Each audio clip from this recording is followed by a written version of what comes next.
Baik, oke, bismillahirrahmanirrahim. Assalamualaikum warahmatullahi wabarakatuh. Baik teman-teman, kali ini saya akan membahas tentang penderitaan. Ya, kita belajar bareng. Saya tidak bermaksud untuk menggurui. Jadi, ayo belajar bareng-bareng, bukan menderita bareng. Penderitaan ini hubungannya dengan apa yang kita rasakan. Nah, mengenai penderitaan ini ada satu pandangan bahwa menderita atau tidak menderita, bencana atau bukan bencana, itu sebenarnya kuncinya ada pada manusianya. Jadi kita merasa menderita apa tidak? Kalau semisal kita mendapatkan suatu bencana tapi tidak membuahkan penderitaan, atau tidak dianggap sebagai penderitaan, tentu bencana bukanlah penderitaan. Misal, kita kehilangan uang 1 juta dan kita biasa-biasa saja, mungkin belum rezeki, dan seakan-akan tidak terjadi apa-apa. Nah, ini tentu tidak bisa dianggap sebagai suatu penderitaan. Kenapa? Karena gak ngefek. Jadi itu salah satu cara orang membaca bencana, ada yang seperti itu. Oke, biar pembahasan ini makin jelas, kita kenali ciri-ciri penderitaan itu sendiri. Pertama, penderitaan itu pengalaman ketidaknyamanan. Kedua, persepsi bahaya atau ancaman bahaya. Ketiga, sakit fisik atau mental. Keempat, derajat intensitas. Oke, kita bahas satu persatu. Yang pertama, pengalaman ketidaknyamanan atau ketidakenakan. Jadi, kapanpun rasa tidak enak itu hadir, biasanya kita merasa menderita oleh apapun. Misal, kita dalam keadaan kepepet. Anggaplah kita di jalan dan kehabisan bensin. Terus kita malu untuk nitip HP atau KTP sebagai pengganti uang sementara di penjual bensin. Gak enak malu. Daripada malu, mending saya dorong sepeda ini sampai rumah. Ini kan gak enakan, rasa malu yang berlebihan. Akibatnya apa? Ya menderita. Yang kedua, persepsi bahaya atau ancaman bahaya. Jadi kita mempersepsi, merasakan adanya rasa sakit atau kita terancam takut sakit. Itu juga menderita.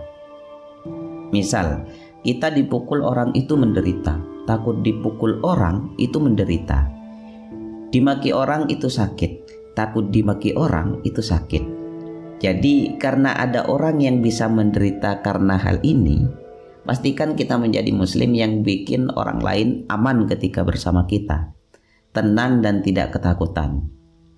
Makanya Rasulullah SAW bersabda, al-muslimu man saliman muslimunah min lisanihi wa yadihi. Jadi seorang muslim itu adalah orang yang bisa membuat muslim yang lain merasa aman di dekat dia, baik dari tangannya atau mulutnya. Jadi jangan sampai ada yang takut sama kita. Jangan dekat-dekat dia. Dia kalau ngomong nyelekit. Dia kalau komen selalu bikin sakit hati, suka marah-marah. Nah, itu berarti tidak membuat orang lain nyaman dan tenang. Kalau kita punya karakter seperti itu, kita berarti jadi sumber penderitaannya orang lain. Untuk itu, ikuti hadis Nabi tadi, agar kemusliman kita menjadi sejati, sehingga orang lain tidak takut, merasa aman baik dari mulut maupun tangan kita. Terus yang ketiga, sakit fisik atau mental. Kalau ini mudah dipahami ya. Dari kata-kata itu biasanya sakit mental. Kita sakit hati. Kita galau, gelisah, sedih, sumpek, itu sakit mental. Kalau sakit fisik ya fisik kita yang tersakiti. Sama-sama penderitaan. Terakhir, derajat intensitas. Ini sih ada level kedalaman yang berbeda-beda. Ada orang itu mungkin cobaan hidupnya berat sekali, tapi dia masih bisa tertawa-tawa menikmati hidupnya. Tapi ada yang cuma dapat ujian kecil saja, seolah-olah dunianya runtuh. Nah, itu derajat intensitas. Jadi penderitaan itu dicerna orang intensitasnya beda-beda, tergantung yang menghadapi. Ini harus benar-benar kita perhatikan saat kita berhubungan dengan orang lain. Kita tidak bisa menyimpulkan seenaknya untuk orang lain. Kita ngukurnya jangan pakai versi kita sendiri. Misal, Allah, kan aku cuma ngomong kayak gitu, itu kan biasa saja. Loh, jangan lupa kalau versi orang yang sedang kita hadapi itu mudah tersinggung, itu menyakitinya luar biasa. Meskipun menurut kita itu seharusnya tidak jadi masalah. Diingat, tidak selalu ukuran kita cocok dengan ukuran orang lain. Jadi setiap orang menanggapi apa yang menimpanya secara berbeda-beda, termasuk penderitaan ini. Nah, itulah hal-hal yang menyebabkan orang menderita. Oke, hidup ini memang banyak penderitaan.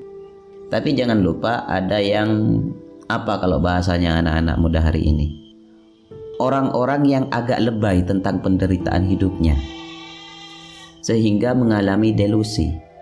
Kalau ini teori psikologi. Jadi di dunia psikologi dikenal ada orang-orang yang miskonsepsi terhadap penderitaan hidupnya. Delusi sendiri ada dua, ada delusi hipokondris, ada delusi nihilistis. Delusi hipokondris itu seperti apa? Ini ciri orang yang mungkin bahasa kita negative thinking. Dia selalu merasa diriku ini selalu menderita. Hidupku kok susah terus? Aku kok sakit-sakitan? Kapan hidupku bisa senang dan bahagia? Nah, itu secara psikologi juga disebut delusi. Delusi itu berarti semacam tertipu memahami diri, mispersepsi terhadap dirinya. Sekarang coba kita pikirkan, apa iya sih hidup kita ini 100% isinya susah terus, menderita terus, kecewa terus, cemas terus? Kan enggak. Masih banyak hal yang bisa disyukuri. Tapi orang-orang yang kena delusi ini merasa bahwa hidupku selalu menderita. Sejak aku kecil sampai sebesar ini, tidak ada pernah sekalipun aku bahagia. Itu jenis delusi. Ada yang lebih parah dari itu, namanya delusi nihilitis. Delusi nihilitis ini merasa bahwa tidak cuma aku ini selalu menderita, tapi aku ini sudah tidak ada harganya. Tidak berguna lagi aku hidup di dunia. Apa gunanya aku ada sekarang? Nah, itu namanya delusi nihilitis, menganggap dirinya tidak penting lagi untuk ada. Untuk yang mengalami yang kedua ini, hati-hati, karena jangan sampai melahirkan tindakan-tindakan yang merugikan diri sendiri dan orang lain. Jadi, penderitaan ya kita akui. Hidup ini memang banyak sekali hal-hal yang membuat kita menderita dalam tanda petik, tapi ya, jangan berlebihan. Sampai tadi mengalami delusi, menganggap hidup kita selalu tidak ada senangnya sama sekali. Atau yang nihilitis, hidup kita sudah merasa tidak ada harganya sama sekali. Jadi kalau kita sedang mengalami penderitaan apapun, jangan sampai kita terkecoh dan tidak bisa memahami diri sendiri. Ingatlah, Allah mengizinkan kita, menakdirkan kita bisa hidup eksis hari ini di muka bumi ini, pasti ada tujuan, ada nilai, ada harganya. Tidak ada orang yang sama sekali tidak ada harganya. Intinya kita jangan sampai merasa diri kita sendiri sama sekali tidak ada harganya. Jangan remehkan dirimu sendiri. Kita dibuat ada, itu sudah merupakan sesuatu yang luar biasa. Sebab kita sudah termasuk bagian dari Allah dan akan kembali ke Allah. Maka pastikan ketika kita kembali ke Allah, tidak dalam keadaan menderita, tapi bahagia. Ya, semoga. Oke, jika suka dengan video ini silahkan like. Jika tidak, jangan segan-segan untuk dislike. Terus dukung channel ini agar kami terus bisa semangat berbagi pengalaman dan ilmu. Baik, dari saya sekian, kurang lebihnya mohon maaf. Wassalamualaikum warahmatullahi wabarakatuh.